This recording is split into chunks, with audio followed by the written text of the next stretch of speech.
everybody, thanks for stopping back at my channel. My hair is back. That pretty much means that I've had it with my hair for today. Nothing neat, just back in a little Invisibobble, which I'm going to be doing a blog post on and a video on my favorite hair tools. But today we are going to talk about bronzers, and I've assembled 3 of my favorite and most used bronzers. I am very pale skinned. I know that you can tell. So when I bronze, it is important that I choose number 1, the right formula, number 2, the right color, and number 3, the right tools. And then I would actually also say that the, oh my gosh, I don't even know where I was going with that. I was going to say tools, color, formula, price. Price is important too. So I've included a budget version or a budget product, a kind of high-end drugstore product, and then a luxe product. And I've got some brushes in front of me too. So I will start off right away with my number 1 pick lately for bronzer, period. Out of all the bronzers I have, the one that I'm wearing the most is the Physicians Formula Butter Bronzer, which is a fairly new bronzer for me anyway. And I have this one in light. You can tell I've used it because the texture has gone off the center of the pan. I don't use the brush it comes with, and I'll talk about that soon. This smells like coconut, so if you don't like coconut, you probably won't like this. I like this. It's pretty neutral tone, but leans a little cool, which is the kind of bronzer I look for. I don't look for something with a lot of warmth because that turns me orange, and that's what I don't want. So this would be my higher end drugstore pick, as it's not as inexpensive as the bronzer I'm going to show you next, but it's not as expensive as the bronzer I'm going to show you last. Could I be any more confusing? Next bronzer is kind of a cult favorite. It's the NYC Smooth Skin Bronzing Face Powder in Sunny. So it looks like this. This is a new one. I have repurchased this, so it doesn't look like it's used because my other one looks used. So when I show you this one and this one kind of look similar. You can see this.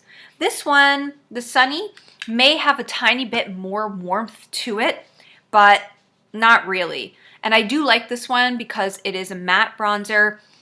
It is light. It is not for people that have medium or deep skin tones. It probably won't show up on you. So, but for us pale skin gals, this one is perfect. And then finally, the Luxe bronzer that I'm going to show you. These 2 are powder bronzers. The next bronzer I'm going to show you is the cream bronzer. I'm sure you all have seen it on many beauty guru channels before, and I have it as well. It is the Soleil Tandy Chanel. Looks like this, and it's Bronze Universal Bronzing Makeup Base. I don't use this as a base. I use it as a bronzer. This is a cream. It is pretty darn nice. It plays pretty nicely with, there you go, the rest of my makeup, which is interesting because I don't really use cream products because I have combination / oily skin. So I find if I use too many cream products, it just literally will slide right down my face. So don't tend to use those, but love that bronzer.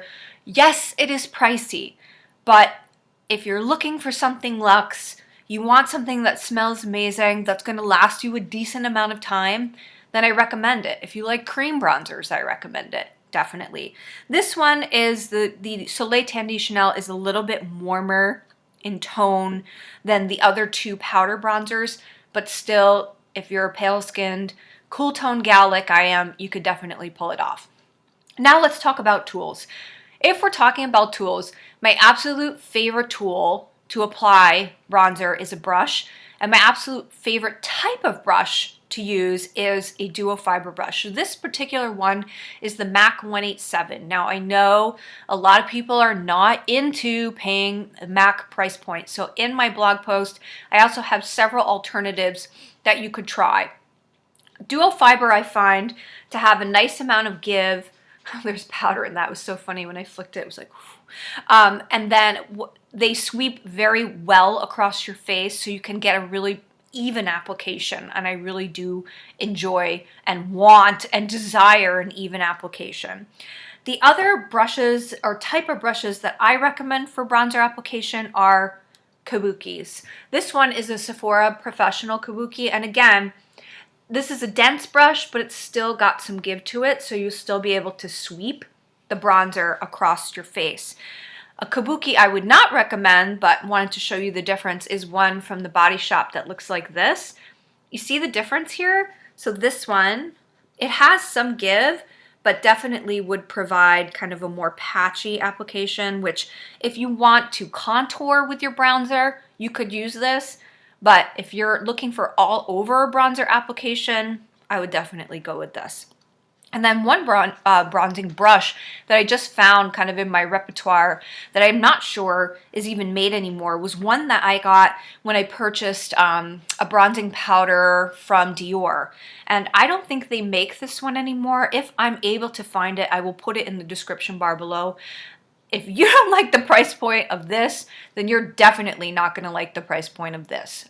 This is still, again, you can see you've got some give and flex in those bristles for this brush. So of course, a nice even bronze application. In addition, you could use this for blush, highlight, or contour.